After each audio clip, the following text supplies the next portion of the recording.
हमारे पास क्या उत्पन्न होती है? अपूर्णता उत्पन्न होती है।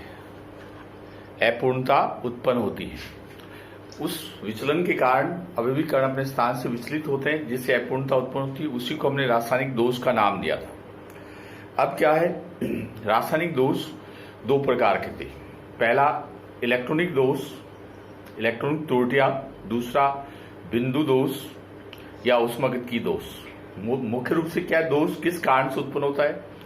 ताप में परिवर्तन के कारण होता है। या तो हम ताप कम करते हैं या ताप बढ़ाते हैं।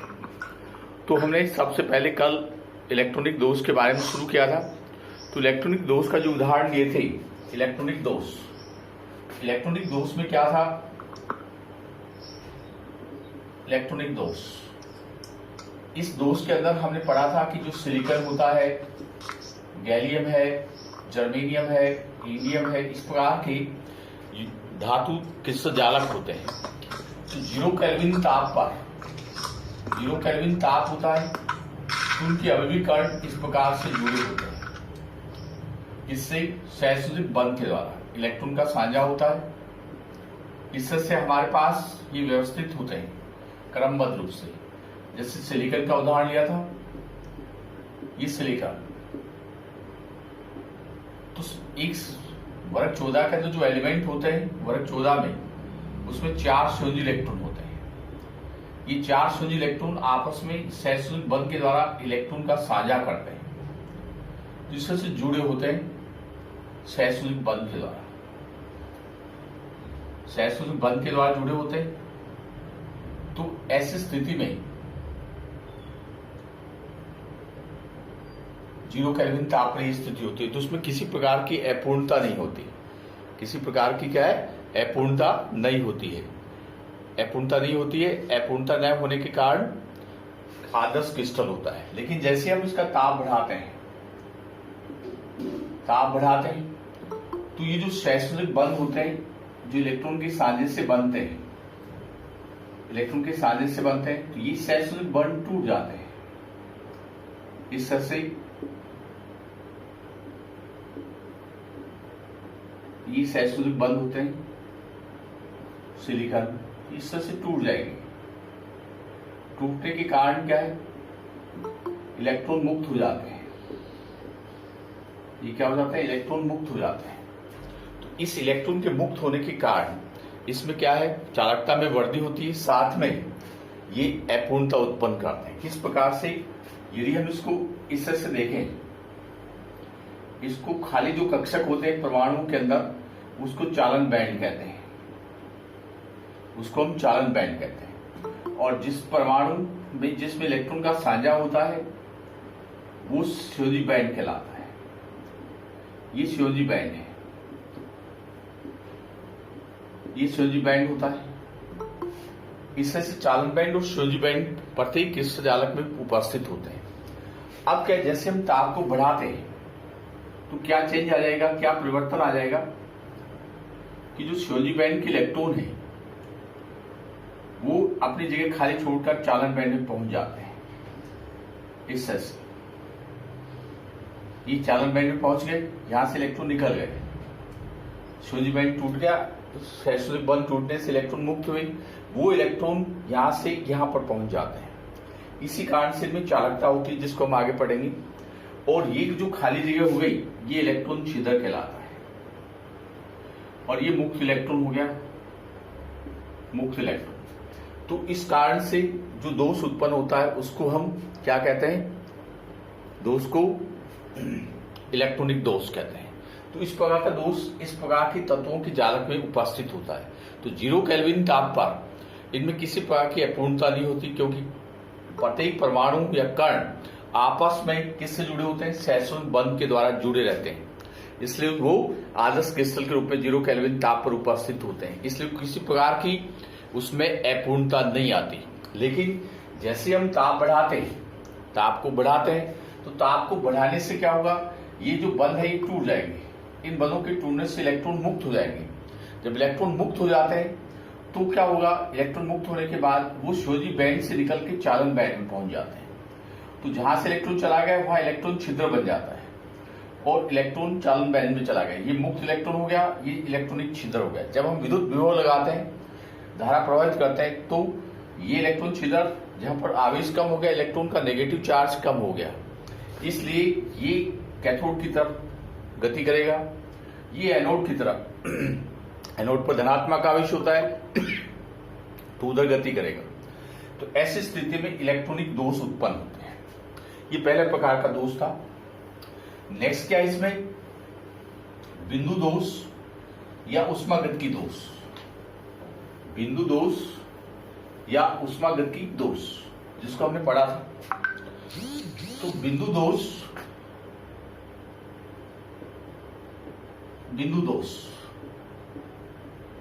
या ऊष्मागतिकी दोष, तो किसी जालक में हम ताप बढ़ाते हैं या ताप में परिवर्तन करते हैं, ऐसी स्थिति में उसमें क्या होगा? इलेक्ट्रॉन या आयन जो होते हैं वो आपस में बंध से जुड़े होते हैं। अब इसमें क्या है कि बिंदु दोष के कारण जो किस जालक के अवयवी कण है, ये अवयवी कण होते हैं किस जालक की, ये अवयवी कण। तो इस अवयवी कण के अंदर जैसे ताप परिवर्तन करते हैं, ये व्यवस्थित है 0 केल्विन ताप पर, इसमें कोई अपूर्णता नहीं। जैसे हम इसमें ताप परिवर्तन करते हैं तो ये अवयवी कण अपने स्थान को छोड़कर इधर आ सकते हैं, बाहर जा सकते हैं, इस तरह से जालक इस तरह से बाहर जा सकते हैं। तो इस कारण से किस जालक में अपूर्णता उत्पन्न होगी। इस कारण से क्या होगा? किस जालक में अपूर्णता उत्पन्न हो जाती है। तो उस प्रकार की दोष को हम रासायनिक दोष में बिंदु दोष या ऊष्मागतिकी दोष मानते हैं। तो बिंदु दोष, ऊष्मागतिकी दोष के 3 प्रकार होते हैं: स्टाइकोमेट्रिक दोष, नॉन स्टाइकोमेट्रिक दोष और अशुद्धता दोष। तो स्टाइकोमेट्रिक कल हमने पढ़ा था, स्टाइकोमेट्रिक, जिसको हम रस समीकरण मिति कहते हैं, स्टाइकोमेट्रिक दोष, जिसको हम रस समीकरण मिति भी कहते हैं, रस समीकरण मिति दोष भी कहते हैं। तो स्टाइकोमेट्रिक दोष या रस समीकरण मिति दोष में क्या होगा? ताप परिवर्तन के कारण। अब पहली बात आती है स्टाइकोमेट्रिक के रस समीकरण मिति यौगिक क्या होते हैं, स्टाइकोमेट्रिक यौगिक क्या होते हैं। तो इसकी परिभाषा क्या है? वे यौगिक जिसमें आयनों का अनुपात उनके अणुसूत्र के अनुसार या मूलानुपातिक सूत्र के अनुसार होता है। वे यौगिक जिसमें आयनों का अनुपात उनके अणुसूत्र और मूलानुपातिक सूत्र के अनुसार होता है, उसे स्टाइकोमेट्रिक यौगिक कहते हैं। ताप परिवर्तन करने से स्टाइकोमेट्रिक यौगिक के जो अवयवी कण हैं वो अपने स्थान से विचलित होते हैं। अपने स्थान से विचलित होने का मतलब है अपने स्थान से हट जाते हैं या स्थान परिवर्तित कर लेते हैं या जालक इस तरह से बाहर निकल जाते हैं, तब उसको हम क्या कहते हैं? स्टाइकोमेट्रिक दोष कहते हैं। इस अवयवी कणों के विचलन के कारण जो दोष उत्पन्न होता है उसी को हम स्टाइकोमेट्रिक दोष कहते हैं। तो स्टाइकोमेट्रिक दोष के अंदर हम कुल 4 प्रकार पढ़ते हैं। तो पहला प्रकार होता है रीति का दोष। रीति का दोष, पहला प्रकार रीति का दोष होता है। ये दोष कैसे यौगिकों में पाया जाता है? अनायनिक।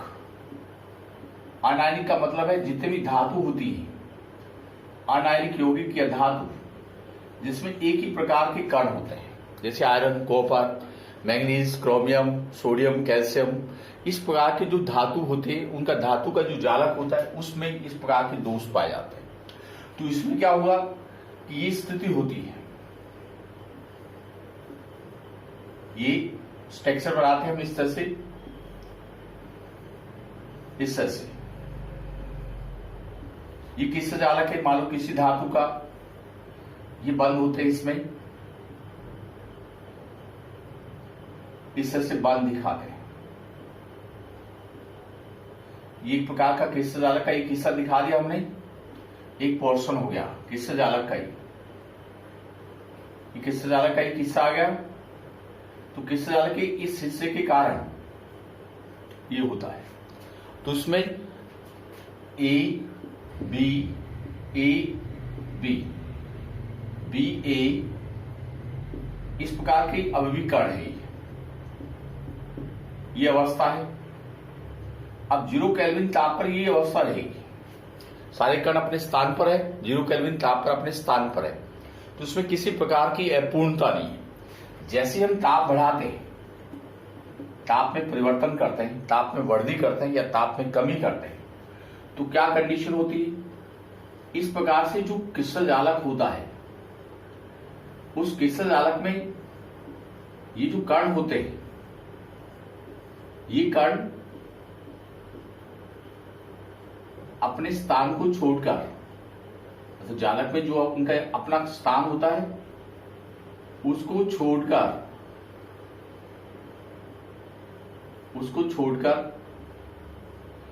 ए बी बी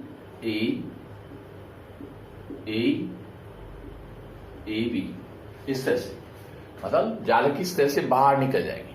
जैसे अपन दीवार में से कोई 2-4 ईंट निकालेंगे तो छिद्र आ जाएगा, तो उस प्रकार के ये रिक्त स्थान आ गया,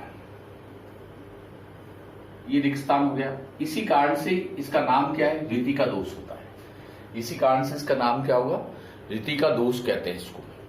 तो रीति का दोष में क्या है? जालक का घनत्व कम हो जाएगा। रीति का दोष में क्या होगा? जालक का घनत्व कम हो जाता है, और घनत्व कम होने से जालक के टूटने की संभावना बढ़ जाती है। जालक के टूटने की संभावना बढ़ जाती है। तो रीति का दोष में क्या लिखेंगे हम? पहला डायग्राम, दूसरा डायग्राम। क्या लिखना होता है कि ये दोष अनायनिक यौगिकों में पाए जाते हैं। ये दोष अनायनिक यौगिकों में पाए जाते हैं, जिसमें 0 केल्विन ताप पर अवयवी कण अपने स्थान पर, निश्चित स्थान पर स्थित होते हैं, उपस्थित रहते हैं। जैसे हम ताप में परिवर्तन करते हैं तो जालक के अवयवी कण अपने स्थान को छोड़कर जालक की सतह से बाहर निकल जाते हैं। अपने स्थान को छोड़कर जालक की सतह से बाहर निकल जाते हैं। तो जालक के अवयवी कण के स्थान पर खाली जगह आ जाती है, रिक्त स्थान आ जाता है। इसलिए इसको हम रीति का दोष कहते हैं। और रीति का दोष के कारण जालक का घनत्व क्या होता है? कम होता है। जैसे हम दीवार के अंदर से 2-4 ईंट निकालेंगे तो दीवार में ईंटों की संख्या कम होगी। तो कहने का अर्थ है इस दोष के कारण जालक का घनत्व कम होता है। अब इसमें दूसरा दोष आता है अंतराकाशी दोष। अंतराकाशी दोष, यह दोष भी अनायनिक यौगिकों में पाया जाता है। जैसे डी ब्लॉक के तत्व है, ये सभी तत्व अंतराकाशी यौगिक बनाते हैं। डी ब्लॉक के तत्व अंतराकाशी यौगिक बनाते हैं। क्यों बनाते हैं? कि इसके डी ब्लॉक के तत्वों के बीच में ये अंतराकाशी स्थान होता है। ये अंतराकाशी स्थान है, खाली जगह है, ये खाली जगह। तो इन प्रकार के धातु के निर्माण के दौरान छोटे परमाणु आकार के तत्व जैसे हाइड्रोजन, कार्बन, नाइट्रोजन, बोरॉन, ऐसे तत्व बिना बंध के यहां पर उपस्थित हो जाएंगे। जैसे कार्बन उपस्थित हो गया, या हाइड्रोजन उपस्थित हो गया, या नाइट्रोजन उपस्थित हो जाता है। तो ये जो अंतराकाश है, इसके में छोटे परमाणु आकार के तत्व उपस्थित होंगे। किसी प्रकार आयनिक बंध नहीं बनेगा, किसी प्रकार का सहसंयोजक बंध नहीं बनेगा। तो इस प्रकार के जो यौगिक बनते हैं उसी को हम अंतराकाशी यौगिक कहते हैं। तो डी ब्लॉक के जो तत्व हैं, जिनकी ठोस अवस्था में निबिड़ संकुलन अवस्थाएं होती हैं, बीसीसी, एफसीसी, एससीपी, सीसीपी, वर्ग जालक, षटकोण जालक, डीबी में, ये सारी निबिड़ संकुलन अवस्थाएं डी ब्लॉक के तत्वों में पाई जाती है। तो डी ब्लॉक के तत्वों में जब निबिड़ संकुलन अवस्था पाई जाएगी तो उनके बीच में खाली जगह होती है। उनके बीच में क्या होती है? खाली जगह उपस्थित होती है। उस खाली जगह को, रिक्त स्थान को हम अंतराकाशी छिद्र कहते हैं। हमने 2 प्रकार के छिद्र पढ़े, चतुष्फलकीय और अष्टफलकीय। साथ में हमने संकुलन क्षमता निकाली, किसी की 52% थी, किसी की 54%, किसी की 56%, किसी की 64, 68, 74। बाकी जगह क्या होती है? खाली होती है। उसी को हम चतुष्फलकीय छिद्र को और अष्टफलकीय छिद्र को, दोनों को हम अंतराकाशी छिद्र कहते हैं। तो अंतराकाशी छिद्र में छोटे परमाणु आकार के तत्व जो उपस्थित हो जाते हैं बिना किसी बंध के, न तो आयनिक बंध बनेगा न सहसंयोजक बंध बनेगा। तो उस अवस्था के दौरान इसमें के खाली जगह में अन्य कण आ गए, जैसे सिमेटाइट। ये आयरन होता है, ये आयरन का क्रिस्टल जालक होता है, आयरन लोहे का क्रिस्टल जालक होता है। उसके खाली जगह में कार्बन के परमाणु हो जाते हैं। खाली जगह में कार्बन के क्या आ जाते हैं, परमाणु आ जाते हैं। तो उस प्रकार की इस अवस्था के कारण जो आते हैं इसमें अंतराकाशी दोष कहते हैं। अब इस दोष के अंदर जो खाली जगह होती है वहां पर भी छोटे परमाणु आकार आ गए। ऐसी स्थिति में इनका घनत्व बढ़ता है। यहाँ पर घनत्व क्या है, बढ़ रहा है, कम नहीं हो रहा। जबकि रीतिका दोष में घनत्व क्या होता है, कम होता है, क्योंकि जालक की सतह से अवयवी कण बाहर निकल जाते हैं, इसलिए वहां रिक्त स्थान उत्पन्न होगा, इसलिए घनत्व कम होता है। इसमें रिक्त स्थान पर अतिरिक्त कण आ गए, तब उसको हम क्या कहते हैं, अंतराकाशी दोष कहते हैं। ये दोष अनायनिक यौगिकों में पाया जाता है। तो रीतिका दोष और अंतराकाशी दोष दोनों अनायनिक यौगिक में पाए जाते हैं। तो रीतिका दोष में क्या है, ताप वृद्धि करने से, ताप परिवर्तित करने से अवयवी कण जालक की सतह से बाहर निकल जाते हैं और अपने स्थान को खाली छोड़ देते हैं। उस स्थान को हम रिक्त स्थान या रीतिका कहते हैं। इस दोष को हम रीतिका दोष कहते हैं। इस दोष के कारण जालक का घनत्व क्या होता है, कम होता है। जबकि अंतराकाशी दोष में जितने भी धातु जालक होते हैं उनमें निबिड़ संकुलन संरचनाएं पाई जाती हैं, जिसमें रिक्त स्थान होता है। उस रिक्त स्थान को हम अंतराकाशी स्थान कहते हैं। तो छोटे परमाणु आकार के तत्व उस अंतराकाशी स्थान पर बिना किसी बंध के प्रतिस्थापित होते हैं। तो उस अवस्था के कारण उसको हम अंतराकाशी दोष कहते हैं। इस दोष के कारण क्या है कि घनत्व बढ़ता है। इस दोष के कारण क्या है, घनत्व बढ़ता है। इस तरह से हम बिंदु दोष, स्टाइकोमेट्रिक दोष में जो पहला भाग हमने पढ़ा स्टाइकोमेट्रिक दोष, ये रस मीकरमिति दोष, उसके दो दोष हो गए, रीतिका दोष और अंतराकाशी दोष। अब हम नेक्स्ट दोष पढ़ते हैं। इसमें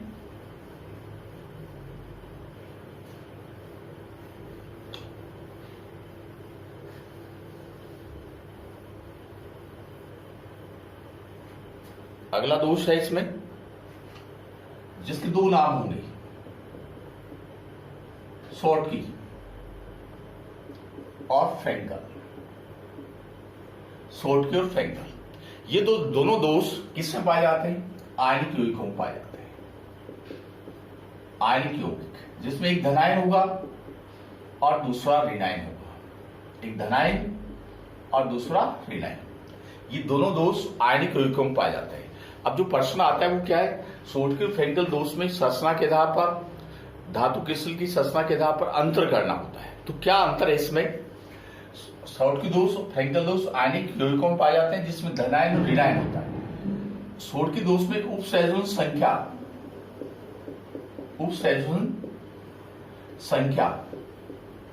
ये क्या होती है, उच्च होती है। उसका मतलब 8:8, 6:6 उच्च समन्वय संख्या होती है। इसमें क्या होती है, निम्न समन्वय संख्या होती है।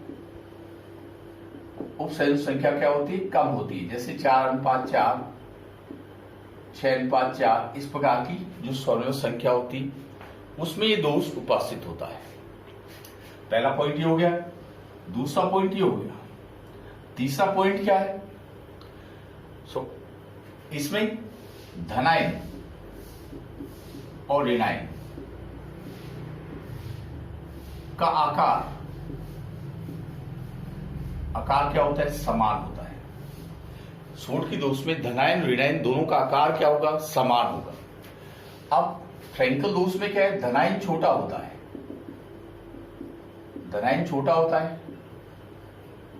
ऋणायन बड़ा होता है। धनायन छोटा होगा, ऋणायन बड़ा होगा। चौथा पॉइंट क्या है, ताप परिवर्तन से जितने भी ठोस होंगे उसमें जालक विद्युत उदासीन बना रहेगा। तो ताप परिवर्तन से क्या है, समान संख्या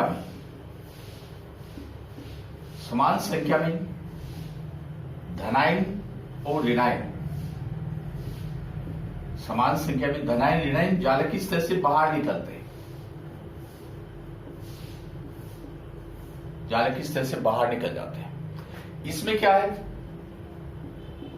धनायन अपने स्थान से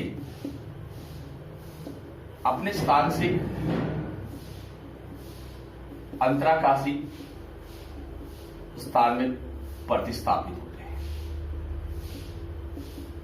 अपने स्थान को छोड़कर। तो ये एक प्रकार से रीति का दोष है, ये एक प्रकार का प्रतिस्थापन दोष है। इसमें घनत्व कम होता है, इसमें घनत्व अपरिवर्तित रहता है, अपरिवर्तित रहता है, इसमें घनत्व कम होगा। अब इसको डायग्राम के द्वारा कैसे एक्सप्लेन करते हैं? देखो, ये दोष किस में पाए जाते हैं? ये NaCl, KCl, NiCl, caesium chloride, rubidium chloride, AgBr, इन सब में पाया जाता है। इस प्रकार के दोष zinc sulphide, cadmium sulphide, AgCl, AgBr, AgI, इस प्रकार की AgBr दोनों में मिलेगा। AgBr में सोडकी और फ्रेंकल, AgBr में सोडकी और फ्रेंकल दोनों दोष मिलते हैं। अब इसको संरचना में कैसे एक्सप्लेन करना होता है कि हम इसकी स्ट्रक्चर कैसे बना सकते हैं, इसकी स्ट्रक्चर कैसे बनती है, कि जैसे ये किसका जालक लेंगे हम,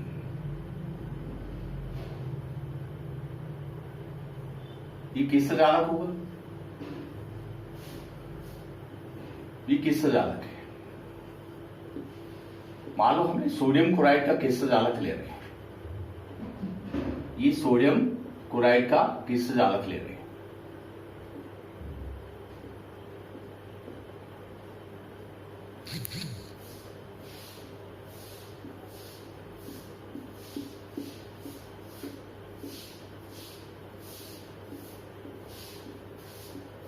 ये हमने किससे जालक बनाया? मान लो NaCl का है, Na+Cl-, Na+Cl-, Na+Cl-,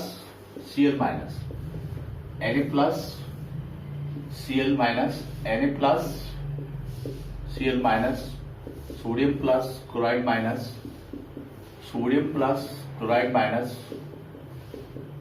ये हमने क्रिस्टल जालक का एक हिस्सा दिखाया। ये 0 केल्विन ताप पर है। अब इस ताप में परिवर्तन करते हैं, तो जैसे एक धनायन अपने इस जालक की तरह से बाहर निकलेगा तो धनात्मक आवेश कम हो गया, ऋणात्मक आवेश ज्यादा हो गया। तो ऐसी स्थिति में हमें क्या करना है, आयनिक क्रिस्टल जो है उसका विद्युत उदासीनता बनी रहती है। तो कहने का तात्पर्य क्या हुआ, एक धनायन बाहर निकला तो उसके साथ साथ एक ऋणायन भी बाहर निकलेगा। तो ये तो धनायन छिद्र हो गया, या ऋतिका हो गई, और ये ऋणायन छिद्र हो गया, ऋणायन ऋतिका होगी। तो इस तरह से हम जो छोटकी दोष होता है उसमें ताप बढ़ाने पर छोटकी दोष में समान संख्या में धनायन और ऋणायन अपने स्थान को छोड़कर जालक की स्थिति से बाहर निकल जाते हैं। तो धनायन के स्थान पर धनायन ऋतिका आ गई और ऋणायन के स्थान पर ऋणायन ऋतिका आ गई। तो ऐसे कारण से छोटकी दोष उत्पन्न होता है। मतलब इसमें आवेश की उदासीनता बनाए रखने के लिए समान संख्या में धनायन और ऋणायन अपने जालक की अपने स्थान को छोड़कर जालक की स्थिति से बाहर निकल जाएंगे। ऐसी स्थिति में उसमें रिक्तस्थान उत्पन्न हो जाएगा। तो रिक्तस्थान उत्पन्न होने के कारण इसको हम ऋतिका दोष भी कहते हैं, लेकिन ये आयनिक यौगिकों में होता है। और रिक्तस्थान होने के कारण इसका घनत्व क्या होता है, कम होता है, इसका घनत्व कम होता है। इस तरह से हम छोटकी दोष का डायग्राम बनाते हैं। अब मान लो हमें फ्रेंकल का बनाना हो, फ्रेंकल का बनाते हैं।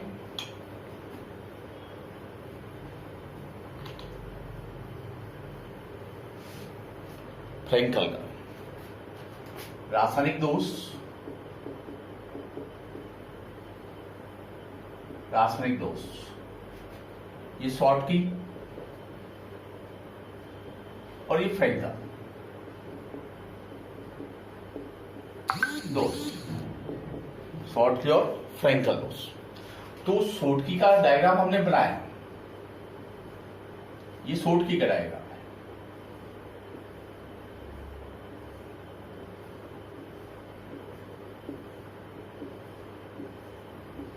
ये शॉर्टकी का हो गया, Na+Cl-,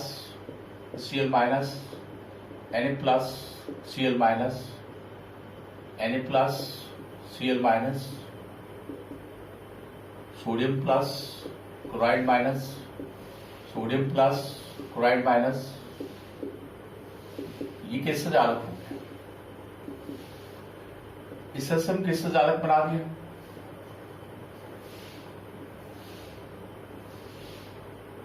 ये क्रिस्टल जालक है। अब ताप वृद्धि से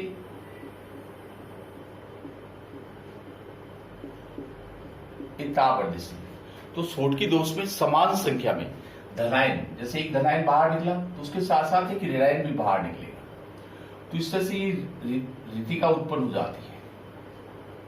ये इसलिए इसको रीतिका दोष भी कहते हैं। फ्रैंकल दोष में क्या है? ये फ्रैंकल दोष है। यदि आयनिक क्रिस्टल का उदाहरण याद नहीं रहता है तो हम साधारण एबी आयन ले सकते हैं। एबी जैसी जालक है फ्रैंकल दोष में।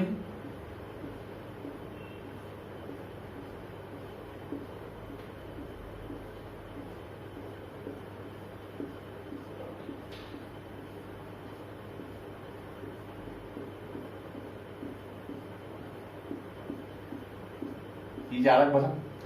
इजी बी आर का उदाहरण लेते हैं। AG plus B R minus, AG plus B R minus, B R minus AG plus bromide silver plus, silver plus bromide, bromide AG plus B. अब जैसे इसमें ताप परिवर्तन करते हैं, इसमें तो समान संख्या में धनायन ऋणायन बाहर जाते हैं, लेकिन इसके अंदर क्या है? धनायन अपने स्थान को छोड़ देंगे। अपने स्थान को छोड़कर कहां आ जाएंगे? एजी प्लस, मतलब अपने स्थान को खाली कर दिया, जो अंतराकाशी छिद्र है उसमें ट्रांसफर हो जाएंगे, विस्थापित हो जाएंगे, तो इसलिए इसको विस्थापन दोष कहते हैं। जैसे यहां से निकल के आ गया, यहां आ गया ये। तो फ्रैंकल दोष के अंदर कोई भी धातु का उदाहरण लेंगे, उस उदाहरण में फ्रैंकल दोष में क्या होगा कि धनायन अपने स्थान को छोड़कर विस्थापित होकर अंतराकाश में प्रतिस्थापित होते हैं, इसलिए इसका दूसरा नाम विस्थापन दोष भी होता है। इसका दूसरा नाम विस्थापन दोष होता है। तो इस तरह से हम बिंदु दोष में, स्टाइकोमेट्रिक दोष में हम कुल 4 प्रकार पढ़ते हैं। पहला रीतिका दोष, दूसरा अंतराकाशी दोष, तीसरा सोटकी दोष और चौथा फ्रैंकल दोष। तो मेनली जो प्रश्न आता है वो इनका डायग्राम बनाना होता है, या सोटकी फ्रैंकल दोष में क्या अंतर हो सकता है। तो सोटकी फ्रैंकल दोष में क्या अंतर करना होता है? तो पहला अंतर ही, सोटकी फ्रैंकल दोष दोनों किस में पाए जाते हैं? आयनिक यौगिक में पाए जाते हैं। ये पहला समानता है। इनमें समानता क्या है कि इसमें क्या पाया जाएगा? आयनिक दोष आयनिक यौगिकों में पाए जाते हैं। सोटकी और फ्रैंकल दोनों किसमें मिलेंगे? आयनिक यौगिकों में पाए जाते हैं। इसके बाद इनमें अंतर आता है कि सोटकी दोष में उच्च उपसंयोजन संख्या होती है। समन्वय संख्या क्या होती है? उच्चतम होती है 8:8, 6:6 उच्चतम समन्वय संख्या होगी, उपसंयोजन संख्या होगी। फ्रैंकल दोष में न्यूनतम या निम्नतम उपसंयोजन संख्या होती है, समन्वय संख्या होती है, जैसे 4:4, 6:4। इस तरह से जो समन्वय संख्या होगी वो फ्रैंकल दोष के यौगिकों में पाई जाती है। तीसरा पॉइंट क्या है? सोटकी दोष में धनायन और ऋणायन दोनों का आकार बराबर होता है। सोटकी दोष में धनायन और ऋणायन दोनों का आकार क्या होता है? बराबर होता है, समान होता है। जबकि फ्रैंकल दोष में धनायन छोटा होगा और ऋणायन बड़ा होगा। फ्रैंकल दोष में धनायन छोटा होता है, ऋणायन बड़ा होता है। नेक्स्ट क्या है? उच्च ताप पर, ताप बढ़ाने पर सोटकी दोष में समान संख्या में धनायन और ऋणायन जालक की सतह से अपने स्थान को छोड़कर जालक की सतह से बाहर निकल जाएंगे। क्यों? क्योंकि आवेश को संतुलित बनाए रखने के लिए जितने भी क्रिस्टलीय पदार्थ है उनका आवेश उदासीन होता है। तो आवेश को उदासीन करने के लिए समान संख्या में धनायन और ऋणायन जालक की सतह से बाहर निकल जाते हैं। ऐसी स्थिति में उसको हम सोटकी दोष में प्रदर्शित करते हैं। तो धनायन और ऋणायन के निकलने से जालक का घनत्व कम होता है। जालक का घनत्व कम होता है। इनके पराविद्युत गुण भी कम होते हैं। इनके पराविद्युत गुण भी कम होते हैं। तो इस प्रकार के दोष NaCl, KCl, LiCl, rubidium chloride, RbCl, caesium chloride, AgBr इसमें पाए जाते हैं। फ्रैंकल दोष में क्या है? धनायन छोटा होता है, ऋणायन बड़ा होता है। तो यहां पर ताप परिवर्तन से धनायन अपने स्थान को छोड़कर अंतराकाश में पहुंच जाते हैं, अंतराकाशीय स्थान पर चले जाते हैं। इसको विस्थापन कहते हैं या प्रतिस्थापन कह सकते हो। अपने जगह को छोड़कर दूसरी जगह मतलब प्रतिस्थापित हो गया, तो प्रतिस्थापित, इसके लिए इसको विस्थापन दोष कहते हैं, इसको रीति का दोष कहते हैं। इसमें घनत्व अपरिवर्तित रहता है, इसमें घनत्व अपरिवर्तित रहता है और उसके पैराविद्युत गुण भी अपरिवर्तित रहते हैं। तो हमने जो पहला स्टोइकोमेट्रिक दोष पढ़ा उसमें 4 प्रकार में, तो रीति का दोष में घनत्व कम होता है, अंतराकाशीय दोष में घनत्व बढ़ता है, छोटकी दोष में घनत्व कम होता है, फ्रैंकल दोष में घनत्व अपरिवर्तित रहता है। मेनली हमें जो भौतिक गुणों पर प्रभाव बताना होता है, जो भी दोष हम पढ़ रहे हैं, रासायनिक दोष हम पढ़ते हैं, तो दोष के का भौतिक गुणों पर क्या प्रभाव पड़ता है। तो भौतिक गुणों पर जो प्रभाव पड़ता है उसमें हम एक तो घनत्व शामिल करते हैं, एक पैराविद्युत गुण शामिल करते हैं। तो हमने जो पहला प्रकार पढ़ा है स्टोइकोमेट्रिक दोष, जिसमें 4 दोष हैं, तो रीति का दोष और छोटकी दोष में घनत्व कम होता है, अंतराकाशीय दोष में घनत्व बढ़ता है और फ्रैंकल दोष में घनत्व अपरिवर्तित रहता है। अब मानो तुम लोगों को प्रश्न पूछा जाए कि फ्रैंकल दोष किस आयन के कारण होता है, फ्रैंकल दोष किस आयन के कारण होता है, तो फ्रैंकल दोष किस आयन के कारण होगा, धनायन के कारण होगा। किस आयन के कारण, धनायन के कारण। जैसे AgCl, AgI, AgF, zinc sulphide, cadmium sulphide. तो फ्रैंकल दोष silver ion, silver ion, silver ion इसके कारण होगा, यहां पर जिंक आयन के कारण होगा, यहां पर कैडमियम आयन के कारण होगा। इसमें ऋणात्मक आयन को शामिल नहीं करेंगे, केवल धनायन को शामिल करेंगे। तो फ्रैंकल दोष किस के कारण उत्पन्न होता है, धनायन के प्रतिस्थापन के कारण होता है। अब उसमें कोई उदाहरण दोगे तो उसमें केवल धनायन ही बताना है कि धनायन। अब फ्रैंकल दोष में घनत्व अपरिवर्तित क्यों रहता है, क्योंकि फ्रैंकल दोष में धनायन अपने स्थान को छोड़कर अंतराकाशीय स्थान में प्रतिस्थापित होते हैं, इसलिए उसमें कोई परिवर्तन नहीं होगा। इस तरह के प्रश्न बनते हैं। तो इस तरह से हम स्टोइकोमेट्रिक दोष के कुल 4 प्रकार हो गए, रीति का दोष, अंतराकाशीय दोष और शॉर्टकट फ्रैंकल दोष। अब इसका अगला हिस्सा है बिंदु दोष का। बिंदु दोष का अगला हिस्सा, बिंदु दोष का अगला हिस्सा क्या है,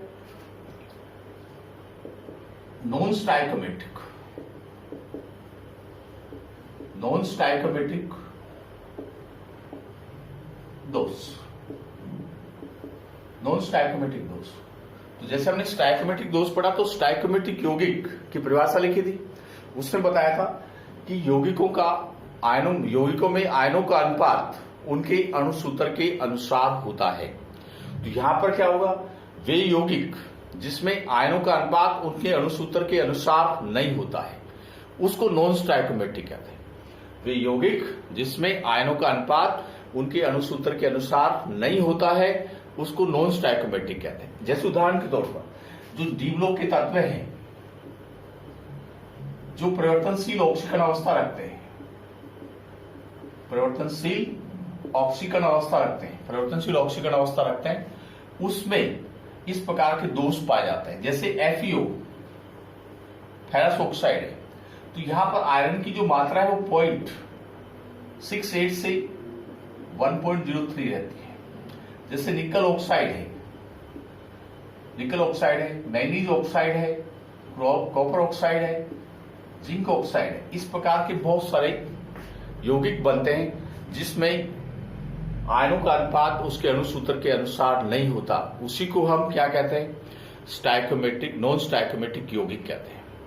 अब ताप परिवर्तन के कारण, ताप परिवर्तन के कारण यदि ऐसे नॉन स्टोइकोमेट्रिक यौगिक में अभिविकर्ण अपने स्थान से विचलित होते हैं, अभिविकर्ण अपने स्थान से विचलित होते हैं, तो उस विचलन के कारण जो अपूर्णता उत्पन्न होती है उसको हम नॉन स्टोइकोमेट्रिक दोष, अरश्मीकरण विधि दोष कहते हैं। नॉन स्टोइकोमेट्रिक दोष या अरश्मीकरण विधि दोष कहते हैं।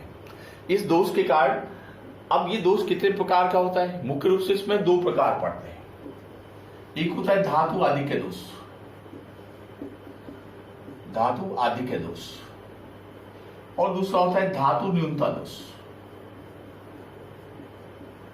धातु आदि के दोष, धातु न्यूनता दोष।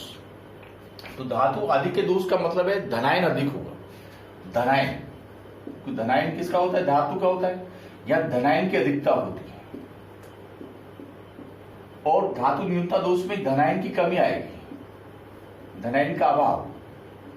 अभी धनायन का अभाव या धनायन की अधिकता किस कारण से होती है?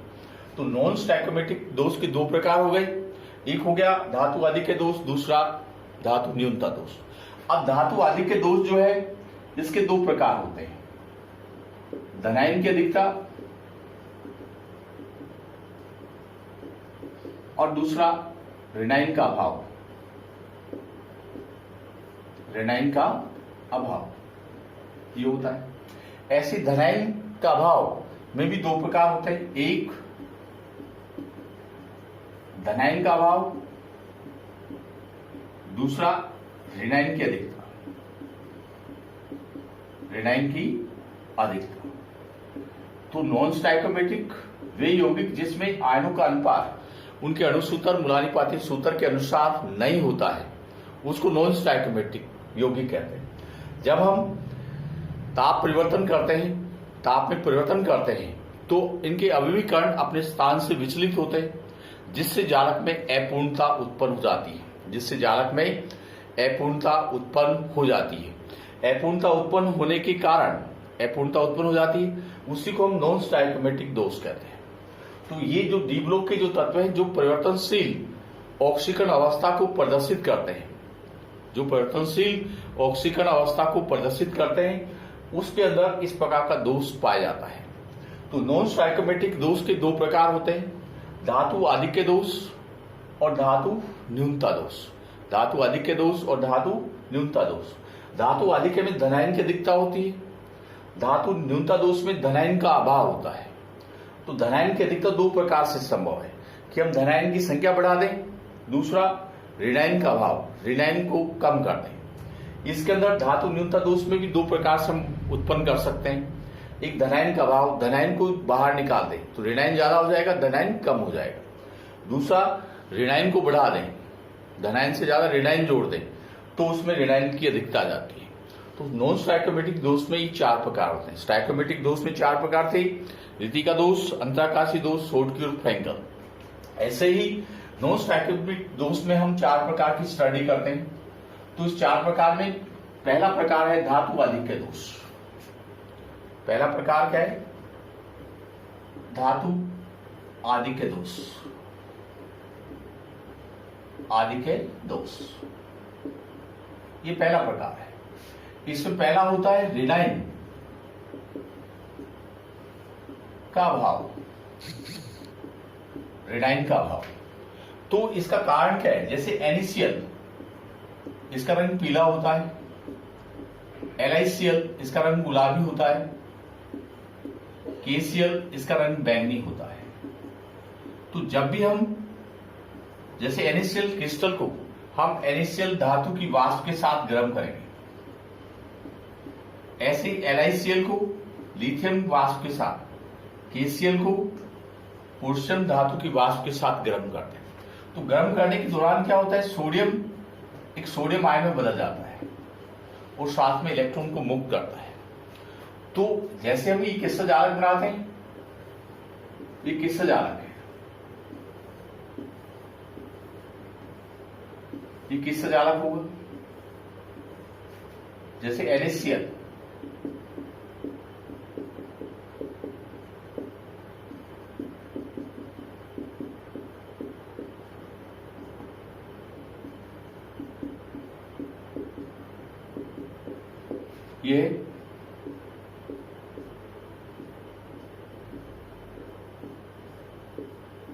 ये NaCl का किसका जालक बनता है?